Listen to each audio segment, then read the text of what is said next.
Why would a country facing security pressure choose to prioritize seeds over speeches? Why would $116.8 million directed into agriculture matter more than a headline-grabbing foreign summit? Why is Burkina Faso talking about cereal self-sufficiency by 2030 as if it is a national security objective? And why is the African Development Bank, not a Western lender, the institution backing this expansion? This is not just about harvests. It is about power structures, financial insulation, and long-term positioning. The real question is simple. Is Burkina Faso quietly redesigning its sovereignty from the ground up? Let's find out.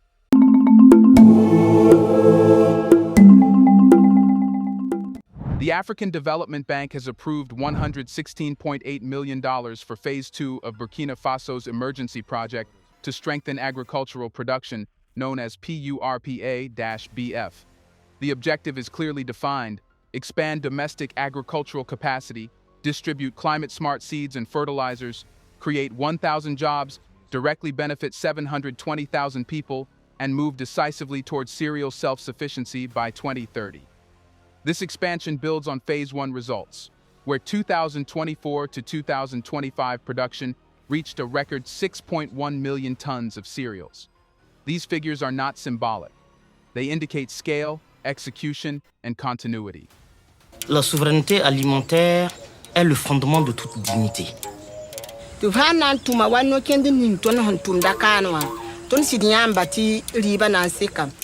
The immediate question is not what the funding is for.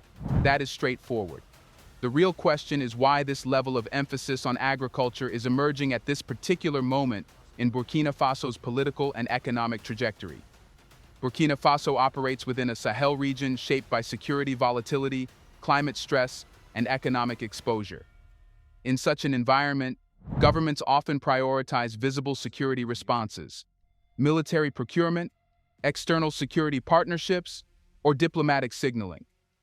Agriculture, by contrast, appears slow and technical. Yet from a macroeconomic perspective, it is foundational. A country that imports a significant portion of its staple cereals is structurally exposed. Those imports are priced in global markets and paid for in foreign currency.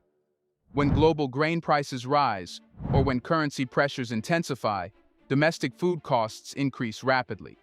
That translates into inflation. Inflation erodes purchasing power. Eroded purchasing power fuels social tension. Food imports, therefore, create a chain reaction. External volatility becomes internal instability. By expanding domestic cereal production, Burkina Faso is addressing that chain at its origin. Increased output reduces the need for imports. Reduced imports ease pressure on foreign exchange reserves. Stronger reserves stabilize the currency environment. A more stable currency reduces inflationary vulnerability. Agricultural policy in this framework becomes an economic stabilization strategy. The design of Phase 2 reinforces this interpretation. Climate-smart seeds indicate adaptation to drought cycles and erratic rainfall patterns. Fertilizer distribution improves yield per hectare. Job creation in rural zones supports income diversification. These are not emergency relief measures.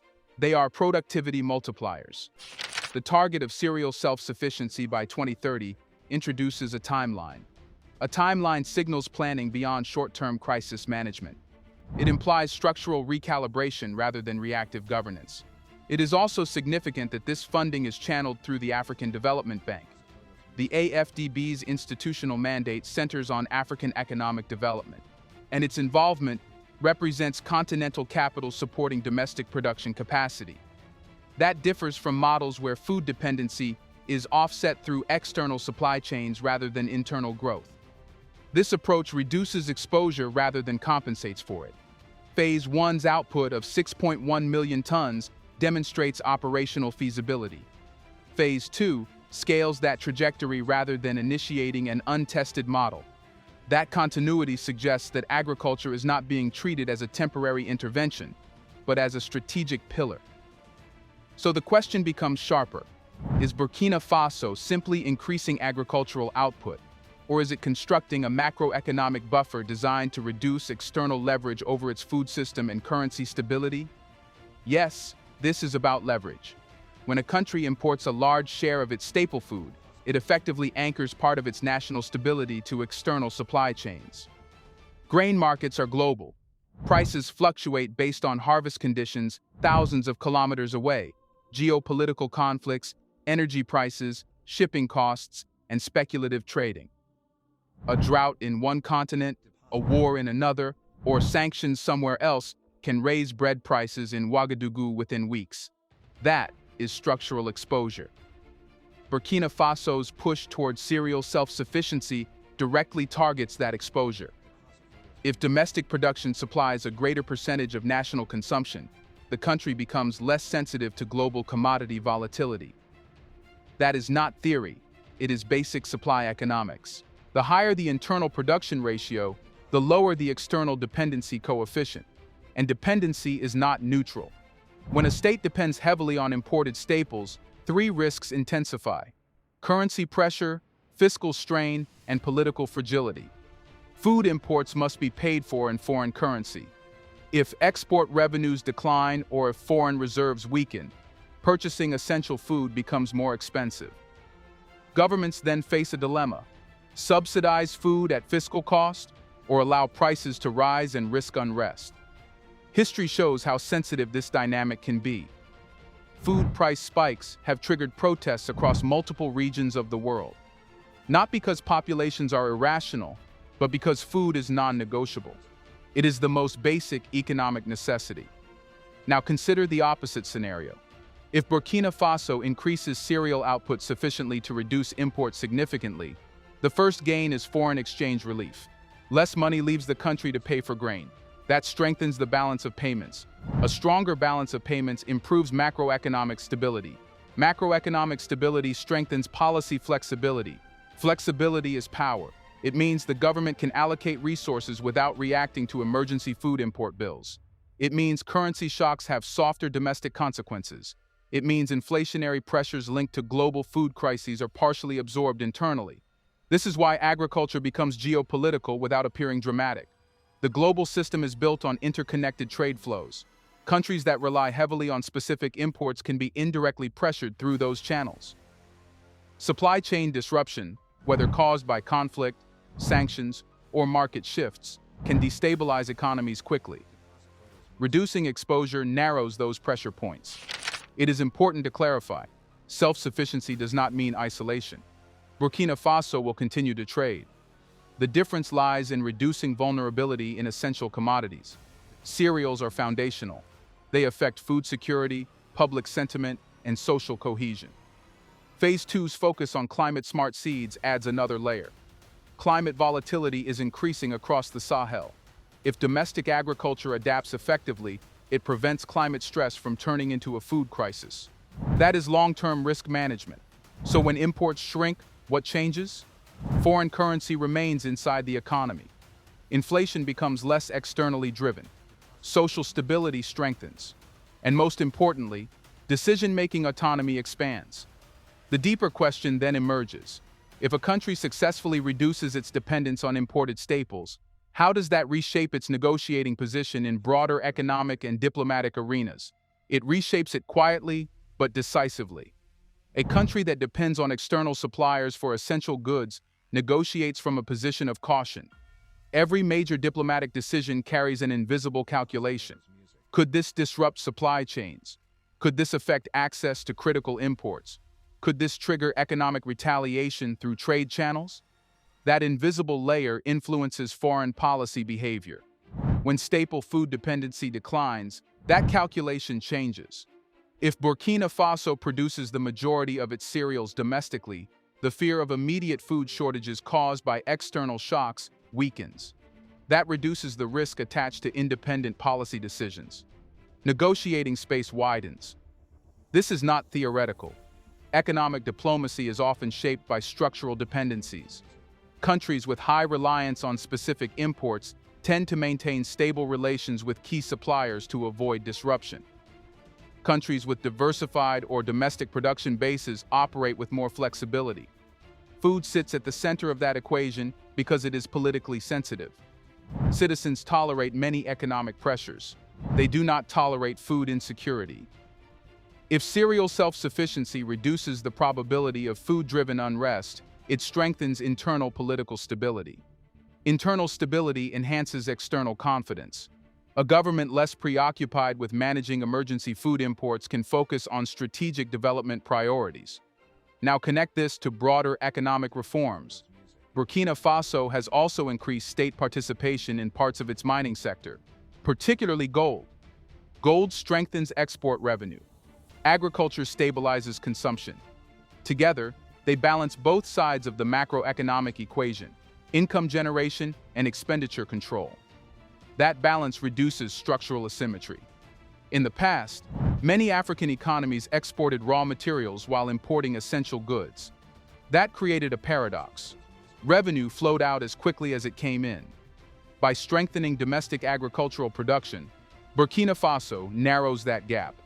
This affects creditworthiness perceptions. It influences how international partners assess economic resilience. It also changes domestic confidence levels. When populations observe rising production capacity, trust in long-term stability grows. Confidence translates into leverage. Leverage does not mean confrontation. It means the ability to negotiate agreements, trade, investment, and security without immediate vulnerability to supply disruption. The African Development Bank's role reinforces this dynamic. Continental financial backing signals that African institutions are capable of supporting structural transformation. That reduces the narrative that stability must depend on external oversight. If agriculture becomes a pillar of economic insulation, then sovereignty discussions move beyond rhetoric. They become measurable in production statistics. The 6.1 million tons achieved in Phase 1 demonstrated capacity. Phase 2's funding indicates expansion. If by 2030 cereal self-sufficiency becomes reality, Burkina Faso will have altered one of its core vulnerability points.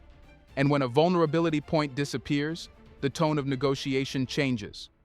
The question now is not whether agriculture matters. It clearly does. The sharper question is this: if economic insulation increases, how does that transform the internal psychology of a nation long accustomed to navigating dependency? Let's pause for a second to say big thank you to the Black Culture Diary community, where Black voices, stories, and legacies are preserved and amplified. By becoming a member, you're not just supporting the channel, you're becoming part of a powerful cultural movement. Let's continue. When structural dependency shrinks, something subtle but powerful shifts: national psychology. For decades, many African states operated within a framework where vulnerability was normalized. Budget planning often assumes external shocks. Food security strategies assumed imports. Crisis management was reactive. That creates a certain mindset: cautious, defensive, sometimes resigned. When a government begins building buffers in gold reserves, in agricultural output, in domestic value retention, the mindset changes from survival to positioning. If Burkina Faso reaches cereal self-sufficiency by 2030, the impact will not only be economic, it will be psychological. A generation that grows up in a country capable of feeding itself internalizes capability rather than fragility. Psychology affects governance. Governments operating from scarcity tend to prioritize short-term stabilization. Governments operating with buffers can think longer term. Long-term thinking allows industrial policy planning, infrastructure sequencing, and institutional reform without constant emergency interruptions. At the citizen level, agricultural expansion has cascading effects. When rural incomes stabilize, internal migration patterns shift. Urban pressure has reduced slightly. Local markets expand. Micro-enterprises emerge around storage, transport, processing, and distribution. These secondary industries deepen economic complexity. Complexity strengthens resilience. Phase 2's design reflects this understanding. Climate-smart seeds are not merely about yield. They are about predictability. Predictability reduces risk. Reduced risk encourages investment at the farm level. Farmers invest when they believe harvest outcomes are less volatile. Fertilizer access improves productivity ratios. Higher productivity increases surplus. Surplus enables market participation beyond subsistence. Market participation integrates rural populations more firmly into national economic cycles. This is how agriculture becomes a development multiplier. There is also a governance dimension. Successfully implementing a project that benefits 720,000 people requires coordination capacity. Distribution systems must function. Monitoring mechanisms must operate. If Phase 2 executes effectively, it demonstrates administrative capability. Administrative capability strengthens legitimacy. Legitimacy, in turn, stabilizes political authority. Political stability supports investor confidence. Investor confidence fuels broader economic activity. This chain reaction begins with soil and ends in macroeconomic credibility. Dependency narrows options. Reduced dependency expands them. It is important to avoid romanticizing the process. Climate risk remains real. Security challenges persist. Implementation gaps can occur. But structural direction matters as much as immediate outcomes. By prioritizing agricultural capacity, Burkina Faso is signaling that sovereignty is not only a diplomatic posture, it is a production strategy. And production strategies, when sustained, reshape institutions from within. So the question becomes sharper.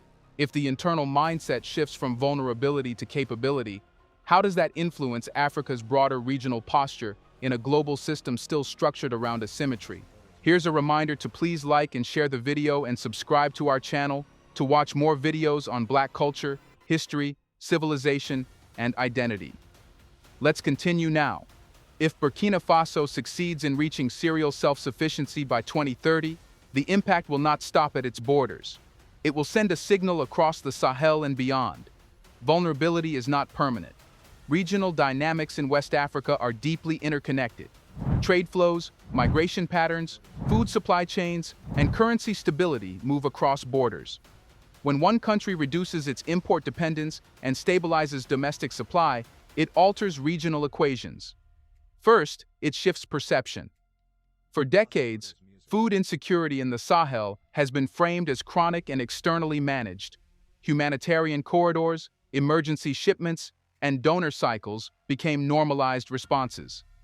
If a landlocked Sahelian state demonstrates sustained production growth through targeted investment, it challenges that narrative. Narratives influence policy replication. Neighboring countries observing measurable outcomes may accelerate similar programs. If climate-smart agriculture increases yield ratios in Burkina Faso, similar ecological zones in Mali or Niger may adopt comparable strategies. Regional policy diffusion is not ideological, it is practical. Governments copy what works. Second, it influences the intra-African trade potential. The African Continental Free Trade Area, AFCFTA, was designed to strengthen internal market integration. But integration requires production capacity. A country that produces surplus cereals can trade regionally rather than import from outside the continent. Regional trade strengthens continental currency retention. When African states trade more with each other, reliance on external currencies decreases slightly. That marginal shift accumulates over time. Third, regional stability improves when food insecurity declines. Food scarcity often amplifies conflict risk in fragile zones. Stabilized agricultural production reduces one layer of stress in already tense environments. But there is another dimension: institutional confidence. If the African Development Bank-backed model delivers measurable results, it strengthens the credibility of continental financial institutions. Credibility matters in a global system where African states are often advised externally on development pathways. When continental institutions finance and oversee successful projects, policy autonomy deepens. That autonomy alters regional posture.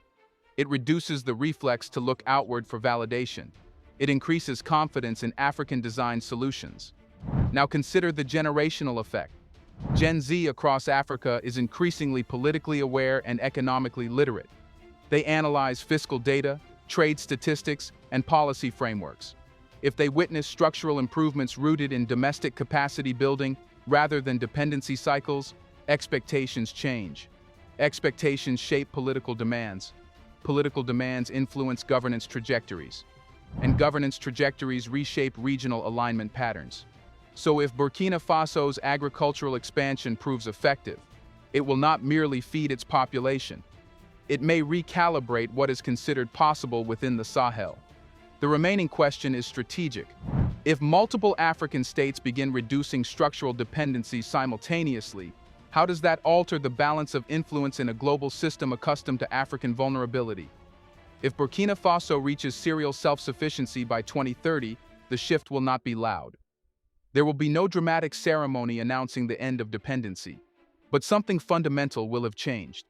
For decades, Africa's engagement with the global system has often been framed through vulnerability, food insecurity, commodity dependence, and currency fragility. These were treated as permanent features rather than structural outcomes. When vulnerability is normalized, influence flows outward. External actors design interventions. External markets dictate price stability. External shocks define domestic agendas.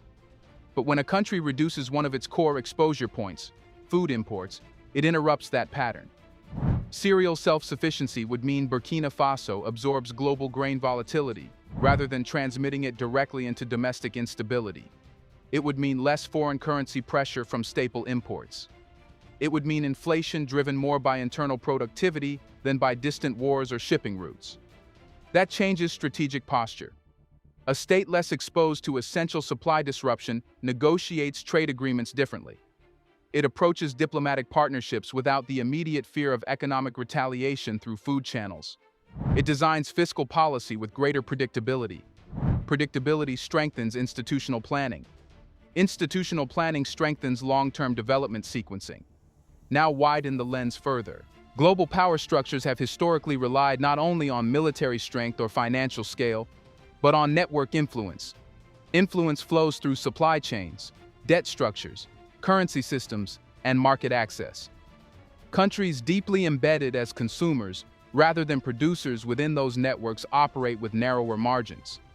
If Burkina Faso strengthens its productive base in gold and in grain, it gradually repositions itself within those networks. It moves from being primarily a buyer of essentials to a stabilizer of its own demand. That shift is subtle, but it compounds. Compounding shifts change the balance, and balance affects how Africa is perceived globally. For an African audience fatigued by recurring narratives of crisis management, this matters. It represents an attempt to redesign exposure rather than simply respond to it. It signals that sovereignty is not confined to speeches or diplomatic alignments. It is measurable in hectares planted, yield ratios improved, and imports reduced.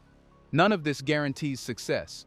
Climate variability, security dynamics, and administrative execution remain real challenges. But structural direction matters more than momentary fluctuation. If 2030 arrives and Burkina Faso's cereal needs are largely met through domestic production, the message will not only be economic, it will be psychological and geopolitical. It will demonstrate that vulnerability is not destiny. And once that idea takes root, once Africa begins proving case by case that its foundational weaknesses can be engineered into strengths, the global system will not collapse, but it will adjust. The final question is simple and decisive. If Africa systematically reduces the pressure points through which it has historically been influenced, who adapts faster, the continent or the structures that once depended on its fragility? Let us know in the comment section. Are more African nations going to do what Burkina Faso is doing? Do you want to watch more videos like this one? If so, subscribe to our channel and press the bell icon next to it. We have decided to bring videos on something nobody talks about: the Black culture, civilization, history, and evidence about how glorious Blacks have been. Thanks for watching, and until the next video, stay tuned.